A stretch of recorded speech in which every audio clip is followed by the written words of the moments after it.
राम राम जी, कैसे हो आप सब? और बताओ, घर पे मम्मी पापा ठीक ठाक हैं? अरे यार मिथुन भाई, आप यहाँ पे आ गए क्या? चलो। अरे मिथुन भाई, आइए आइए, आपका स्वागत है मिथुन भाई। अरे आइए, कब भाई बढ़िया है। ठीक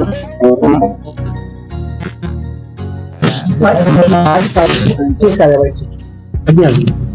आप लोग क्या करते हैं? बढ़िया बढ़िया, आइए मिथुन भाई, आइए अंदर आइए। आइए भाई अंदर आइए, आइए बैठिए, भाई को बुलाते हैं। बहुत बहुत शुक्रिया भाई। आपको यहाँ पे कैसे आना हुआ मिथुन भाई? अरे यार मिथुन भाई, कब आए? जी भाई, अभी आए, अभी आए। बढ़िया। आने में कोई दिक्कत तो बहुत हुआ भाई, लेकिन बहुत लोगों से पूछ पाछ के हम आए यहाँ तक। पहुँच गए ना सही सलामत? भाई आराम से पहुँच। चलो, और देखो ये वो हमारा रिपेयरिंग का सिस्टम, समझे? तो इसमें यहाँ पे पूरा रिपेयरिंग होता है, और वो हमारा जो शॉप है वहाँ पे वो पूरा सेल का है। हमारा पूरा हार्डवेयर टूल वगैरह, माइक्रोस्कोप वगैरह वो हमारा वहाँ पे सेल होता है। तो आओ उधर ही बैठते हैं, फिर बैठ के बात करते हैं। ठीक है भाई। तो मिथुन भाई, आप एक बात बताइए कि आपका जो 15,000 रुपये फीस था, जिससे कि हमारा आपसे फोन पे बात हुआ था, वो फीस तो आपको पे हो गया? जी भाई, पे हो गया। ऑनलाइन पे कर दिया गया था उसको? जी, आपने बोला था कि हम ट्रेन से नहीं फ्लाइट से आएंगे, तो फ्लाइट का टिकट भी आपको भेज दिया गया था? आपका मैनेजर साहब ने, मतलब वो मैनेजर साहब ने भेज दिया था। इनका होटल वगैरह बुक करा दिया है? कोई तरीके का इनका मिथुन बॉय को दिक्कत नहीं होना चाहिए, ठीक है? तो मिथुन बॉय, आप ये एक बात बताइए कि जो आपका नाम है मिथुन बॉय, वो मिथुन बॉय मतलब आपने कैसे रखा? शौक में रखा या आप मिथुन के लड़का है क्या? आपने कैसे मिथुन बॉय रखा? मिथुन मतलब आपके पापा है? नहीं भाई, ये हमने शौक में रखा है। शौक में रखा है? जी जी। चलिए, बहुत अच्छी बात है, शौक में रखा है। मतलब आपका असली नाम कुछ और है? हाँ, चलिए कोई बात नहीं, असली नाम से मतलब नहीं हमें। तो आपसे एक सवाल पूछना था, उसी की वजह से हमने आपको बुलाया है। ना कि मुझे किसी चीज का एडवर्टाइजमेंट नहीं कराना है, ना मुझे किसी इंस्टीट्यूट का एडवर्टाइजमेंट कराना है। हमें कुछ सवाल थे, और कुछ सवाल आगे से भी आए हुए थे, तो वो सवाल हमने सिर्फ आपसे पूछने के लिए इतना खर्चा किया है, आपको बुलवाया है, फ्लाइट से बुलवाया है। आपका जो कीमती टाइम है उसका पूरे तरीके से मैंने पेमेंट किया है, सिर्फ कुछ सवाल पूछने के लिए। तो क्या आपका परमिशन हम पूछ सकते हैं? जी भाई, पूछ सकते हैं। एक बहुत ही गरीब फैमिली है, ठीक है? उसके पास मोबाइल की रिक्वायरमेंट थी, मोबाइल की जरूरत थी उनको। तो उन्होंने क्या हुआ कि मोबाइल खरीदने से पहले उन्होंने पहले जो काम वो करते थे, रोज जो वो कमाते थे उसमें से कुछ पैसा इकट्ठा करते थे। यानी काफी ज्यादा गरीब थे, तो धीरे धीरे पैसा वो जुटाते थे, गल्ले में इकट्ठा करते थे। फिर उसके बाद 7 महीना, 8 महीना, 9 महीना, 10 महीना, करीब 1 साल तक उन्होंने पैसा को जमा किया। जो गरीब फैमिली थी, मोबाइल लेने के लिए उन्होंने पैसे को जमा किया, ठीक है? अब वो पैसा जब जमा हो गया तो वो दुकानदार के पास गए जी, और वहां से उन्होंने एक मोबाइल खरीदा जी, ठीक? तो जब वो मोबाइल खरीद के अपने यहाँ लाए, उसको चलाया उन्होंने करीब 2 महीना, 3 महीना, 4 महीना। उसको चलाने के बाद वो ऑटोमेटिक फोन डेड हो गया जी। क्या हो गया? डेड हो गया। मोबाइल उन्होंने खरीदा था 13 से 14,500 के बीच में जी, ठीक है? वो भी 1 साल पैसा इकट्ठा करने के बाद। अब सोचो उनके वो कितना गरीब होंगे, ठीक है? वो मोबाइल वो खरीद के लाए, 2 महीना से 3 महीना उन्होंने मोबाइल को चलाया था, और उनका मोबाइल डेड हो गया, ठीक है? अब वो मोबाइल लेके जाते हैं दुकानदार के पास बनवाने के लिए, ठीक? दुकानदार क्या करता है, दुकानदार को उतनी नॉलेज नहीं होती है, तो वो फिर अपने यहाँ से उठा के दूसरे दुकानदार, यानी अपने से बड़े दुकानदार के पास लेके जाता है और कहता है ये फोन चालू नहीं हो रहा है, डेड है, ये इसको आप ऑन कर दीजिए, ठीक है? और वो जो मोबाइल लेके जाता है बनवाने के लिए, वो उसको बताता भी है दुकानदार को कि ये दुकान जिसका फोन है वो बहुत गरीब है, तो उनसे हम उतना पैसा चार्ज नहीं कर पाएंगे, तो इसको सोच समझ के थोड़ा सा बनाइएगा, थोड़ा कम चार्ज आए। अब वो दुकानदार क्या करता है कि वो दुकानदार जब उसको खोलता है तो उसके अंदर थोड़ा सा प्रॉब्लम होता है, ठीक है? थोड़ा सा प्रॉब्लम होने के बाद वो फोन को ऑन कर देता है, ठीक? अब जब वो फोन ऑन हो जाता है तब उसके दिमाग में ये आता है कि मुझे सेम मदरबोर्ड चाहिए किसी और को लगाने में, ठीक है? तो वो क्या करता है कि एक कस्टमर उसके पास आता है, उसको रिक्वायरमेंट होती है सेम बोर्ड की। वो कहता है कि हमसे आप 2,000 रुपया ले लो और हमें चालू मदरबोर्ड दे दो, ठीक? उसका जो बोर्ड था उसका चार्ज हुआ था, बनवाई उसका 500 जी। तो उसने देखा कि मैंने इसको बना दिया है, अब मुझे 500 मिलेगा, लेकिन अगर ये मैं इस कस्टमर को बोर्ड दे देता हूँ तो मुझे यहाँ से कितना मिलेगा 2000। तो उसने 1500 रुपये एक्स्ट्रा प्रॉफिट देखा और वो बोर्ड उठा के उसके अंदर लगा दिया। लग गया। अब वो उससे 2000 रुपया लेके रख लिया अपने पास। ठीक है। अब ये जो दुकानदार था ये आया जब पूछने के लिए कि फोन हमारा बन गया, तो उसने कहा कि फोन आपका नहीं बनेगा, इसकी आईसी खराब हो गई है जी। उसको वो रिटर्न कर दिया। अब वो दुकानदार उस गरीब परिवार जो था वो जब उस दुकानदार के पास आई तो उसने बोला कि ये फोन आपका नहीं बन पाएगा, इसकी मदरबोर्ड की आईसी खराब हो गई है।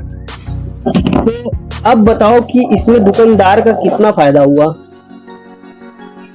दुकानदार का तो 1500 फायदा हुआ, 2000 फायदा हुआ। और जो गरीब फैमिली थी उसका नुकसान कितना हुआ? उसका तो नुकसान ही नुकसान हुआ, 13,000 का उसका नुकसान हुआ। लेकिन 13,000 का नुकसान नहीं माना जाएगा क्योंकि उस 13,000 को इकट्ठा करने में उसको लगा था 1 साल। तो उसका 1 साल का नुकसान हो गया। अब वो दूसरा फोन लेने के लिए फिर उसको 1 साल तक पैसे को इकट्ठा करना पड़ेगा, तब जाकर वो फोन लेगा। यानी आपने 2000 के चक्कर में उसका 13,000 प्लस 1 साल आपने उस गरीब का नुकसान कर दिया। नुकसान हुआ जी। लेकिन तो आपने उसको नुकसान कर दिया। ठीक। तो अब आप हमें एक बात बताइए, ये जो मैंने आपको मैसेज बताया है अभी, जो मैंने आपको समझाया है, सुनाया है, तो जब आप किसी इंस्टीट्यूट में आप जाते हैं किसी इंस्टीट्यूट का ऐड करने के लिए जी, तो जब आप इंस्टीट्यूट में जाकर उसका ऐड करते हो तो आपको पता होता है कि वो इंस्टीट्यूट कैसा है कैसा नहीं है? नहीं, ये नहीं पता होता है। तो फिर आप उस इंस्टीट्यूट को प्रमोट करने के लिए क्यों जाते हो, ऐड उनका क्यों करते हो? कुछ करो भाई, ये हमारा काम है। हमें कोई भी बुलाएगा तो हम ऐड करने के लिए जाएंगे। मतलब ये आपका एक काम है। और अगर कोई आपको इनवाइट करेगा या कोई आपको फीस देगा कि आप हमारे यहाँ आओ ऐड करो, तो आप वहाँ पे जाओगे ऐड करने के लिए, क्योंकि वो आपका काम है। मेरा काम है, ये आपका है काम। ठीक है। काम है। तो आप अगर किसी इंस्टीट्यूट में जाते हो, ठीक है, अभी हमारे पास एक कॉल आया, अभी रिकॉर्डिंग हम आपको सुनाएंगे उसका। ठीक है, बकायदा रिकॉर्डिंग सुनाएंगे। अब उसका मामला ये है कि उसका कहना ये कि हम एक इंस्टीट्यूट में गए सीखने के लिए। ठीक है। लेकिन हमें दिखाया ये गया था और बताया ये गया था कि यहाँ पे प्रैक्टिकल होता है, ज्यादा से ज्यादा यहाँ पे प्रैक्टिकल होता है। थ्योरी महीने में 5 से 6 दिन 8 दिन होती है। ठीक है। लेकिन पूरा 20 से 22 दिन हमारे यहाँ प्रैक्टिकल होता है। 1 महीने का हमारा ड्यूरेशन होता है, लेकिन इतने दिन तक हमारा प्रैक्टिकल होता है। तो वो बंदा को लगा, जो सीखने जाने वाला था, उसको ये लगा कि हम जा रहे सीखने तो वहाँ पे प्रैक्टिकल ज्यादा हो रहा है, इस वजह से जा रहे हैं। ठीक है। तो जब वहाँ पे वो गया सीखने के लिए तो वहाँ पे प्रैक्टिकल नाम के लिए माइक्रोस्कोप रखा हुआ था, डीसी पावर सप्लाई रखा हुआ था, 6 पोर्ट और ये सुगॉन एसएमडी वगैरह सब, 7DW जितना भी प्रैक्टिकल के लिए सामान उपयोग होता है वो सारा वहाँ पे रखा हुआ था। ठीक है। जब वो वहाँ पे गया सीखने के लिए तो पूरा महीना गुजर गया, प्रैक्टिकल नाम की वहाँ पे कोई चीज नहीं। ठीक है। अगर आपको हम कहे कि आप एमबीबीएस का कोर्स कर लीजिए, तो अगर आप एमबीबीएस का कोर्स कर लेते हैं और आप चाकू आपको दे दिया जाए और आपसे कहा जाए एमबीबीएस कोर्स करने के बाद कि इसका ऑपरेशन कर दो, तो हथड़ी फथड़ी तो आप निकाल देंगे। नहीं हो पाएगा हमसे, नहीं हो पाएगा ना। तो इसी तरह जो स्टूडेंट जाते हैं भरोसे के, जो इंस्टीट्यूट होता है भरोसे की वजह से आते हैं कि भैया यहाँ पे हम जाएंगे तो हमें प्रैक्टिकल भी मिलेगा, लेकिन वो प्रैक्टिकल वहाँ पे नहीं था। अब मामला ये है कि वो लड़का वहाँ पे पहुंचा कैसे था, वो इंस्टीट्यूट में वो लड़का कैसे पहुंचा था? आपको पता है वो कैसे पहुंचा था? ये तो नहीं पता भाई। अब हम बताते हैं। उससे जब हमने पहुंचा कि ये इंस्टीट्यूट के बारे में आपको किसने सजेस्ट किया था, किसने बताया था, तो उसने आपका नाम बताया। मेरा नाम? हाँ, कि मिथुन बॉय ने उस इंस्टीट्यूट को ऐड किया था अपने चैनल पे। तो मुझे लगा मिथुन बॉय ऐड किए हैं तो वो ठीक होगा, तो इसी वजह से मिथुन बॉय का वीडियो देख के मैं वहां पे चला गया। ठीक। अब वहां पे जाने के बाद जो चीज मिथुन बॉय ने बोली थी और जो इंश्योरेंस वाले ने बोला था वो बिल्कुल भी वहां पे हमें नहीं मिला। तो हमारे पास सारी चीजें अवेलेबल है, ठीक है। आप कह रहे हो कि हमें अपने, ये हमारा काम है, ये हमारा प्रोफेशन है, अगर कोई भी हमें बुलाएगा गाइड करने के लिए तो हम चले जाएंगे। तो भाई देखो, आगे आप बढ़ो, ठीक है, हम मना नहीं कर रहे हैं, हम लोग आपके साथ हैं, आगे बढ़ो, लेकिन किसी की गर्दन पे पैर रखकर नहीं। बात तो सही है। अब आपने वहां पे जिस इंस्टीट्यूट को आपने प्रमोट किया, ऐड किया, उस इंस्टीट्यूट से आपने मैक्सिमम 15,000 20,000 चार्ज किया होगा, लेकिन जब आप 15-20,000 लेके वहां से आप हटे हैं तो आपको फॉलो करने वाले कितने लोग वहां जाके अपनी कुर्बानी दे दिए? बहुत लोग होंगे भाई ऐसे, तब बताइए। ऐसे तो बहुत लोग होंगे। वैसे कितने लोग कुर्बानी दिए होंगे? लगभग 2,000-3,000 लोग। जब इतने लोग कुर्बानी देते हैं और इतने लोग जाके वहां पे बलि का बकरा बनते हैं, तो फिर आप जब कहते हैं और बताइए मम्मी पापा ठीक है घर में, अरे जो लड़का वहां पे जाके फंसा है उसकी मम्मी पापा का हाल आपको पता है? ये तो उनके खून के आंसू होते हैं। और जब आप आओगे यार मम्मी पापा का हाल चाल ठीक है, मम्मी पापा ठीक है, और बताइए सब ठीक है, हैं? आप अपने 15,000 रुपए चक्कर में लोगों का लाखों करोड़ों रुपया नुकसान कर दे रहे हैं। आपको नॉलेज है किसी चीज की? यूएमटी की नॉलेज है? जी भाई, यूएमटी का नॉलेज है। मतलब आप सिर्फ यूएमटी के बारे में जानते हैं? जी भाई, यूएमटी के बारे में जानते हैं। देखिए, हम आपके खिलाफ नहीं है ना, हम आपको यहाँ पे आपका जो है कि नाम खराब नहीं करना चाहते ना आपको, लेकिन जो वो हमारे पास कॉल आया, जो कि अभी आपको सुनाया हमने, आप समझने की कोशिश करिए कि आप अगर किसी इंस्टीट्यूट को प्रमोट कर रहे हैं तो पहले आप उसके तय तक जाइए, उनके बारे में जानिए, समझिए। जब आपको अच्छी नॉलेज होगी रिपेयरिंग की, तभी आप किसी रिपेयर वाले को अच्छे तरीके से समझ पाओगे। आप अपने 15,000 के चक्कर में लोगों का लाखों रुपया नुकसान कर रहे हैं। लोग गहना रख के आ रहे हैं, लोन उठा के आ रहे हैं, कैसे कैसे करके जा रहे हैं इंस्टीट्यूट में सीखने के लिए, और आप लोग जाकर उनको प्रमोट कर रहे हैं। बताइए, अब बताइए, वो जो लड़का हमने जो आपको कहानी सुनाई थी, वो जो लड़का दुकानदार जो मदरबोर्ड को चेंज किया था 2,000 फायदे के लिए, बहुत मेहनत किया होगा उसने, 2,000 तो उसको मिल गया, लेकिन जिसका फोन था उसका तो गया 13,000 रुपया प्लस साल भर जो इकट्ठा किया था पैसा। तो वही काम तो आप भी कर रहे हैं उसमें, और आपने अंतर क्या है? आप 15,000 लेके अपना निकल गए, और जितने लोग आपको देखे यार ये मिथुन भाई चलो ठीक है भाई, उसकी वजह से इंस्टीट्यूट चले गए, और इंस्टीट्यूट जाने के बाद खत्म। बात तो सही है।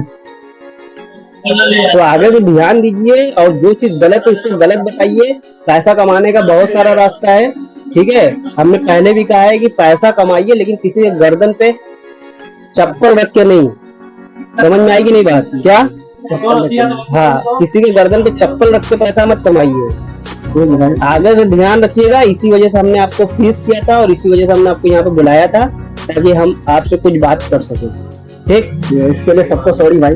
और अगर हमारी बातें आपको लगी होगी कि नहीं हमने कुछ गलत बोला है या हमने आपको नीचा दिखाने की कोशिश की है, तो ऐसा कुछ भी नहीं है। रिकॉर्डिंग हमने आपको सुना दिया है, ठीक है। तो आगे से ध्यान दीजिए, अपने फायदे के लिए दूसरे का कभी नुकसान मत करिए, ठीक है। लोग आपके ट्रस्ट करते हैं, लेकिन जिस दिन ये सारी चीजें एक ना एक दिन अगर आप ऐसे ही चलोगे ना, तो आपके ऊपर जो व्यूज अभी आ रहे हैं ना वो खत्म हो जाएंगे। ऐसे एग्जांपल बहुत सारे हैं, नेट पे आप जाइएगा देख लीजिएगा।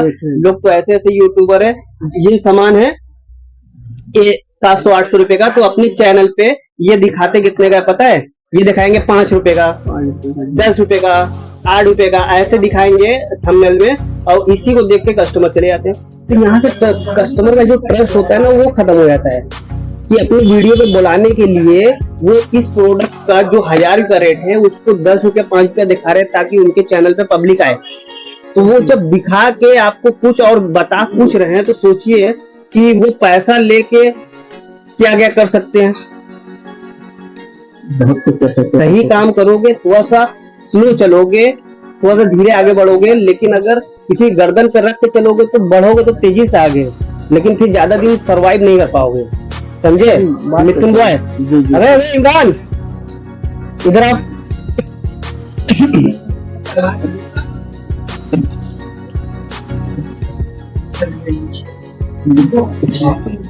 इनका फ्लाइट का टिकट कराओ मिथुन बॉय का, ठीक है।